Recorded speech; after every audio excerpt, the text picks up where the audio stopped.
Jewe Alphonse Capone nkurikije uko amategeko agenga abafana ba Rayon Sport n'amabwiriza bigenga bikora, ndahiriye ku mugaragaro ko mbaye umufana wa Rayon Sport, sinzigera na rimwe nongera gusubira muri ya kipe iry'umuceri n'isombe iyo yatsinze, cyangwa se ngo ntekereze kuba najya mu ikipe yangiza ibidukikije, yica udukoko two mu kirere ishaka ibara ryatwo.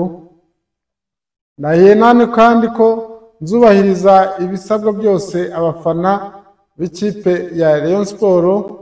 Nzaharanira guteza imbere ikipe ya Rayon Sport, nzaharanira ko ikipe ya Rayon Sport itsinda, nzaharanira ko nzayishakira abanyamuryango, abafana n'abayoboke. Nintatira iki gihe iyi ndahiro, Rayon Sport izabimpanire. Munyakazi Sadat abimfashemo, Twagirayezu Tadeyo abimfashemo, Uraja Marie Vianney abimfashemo, ndetse n'abandi bafana b'ikipe ya Rayon Sport.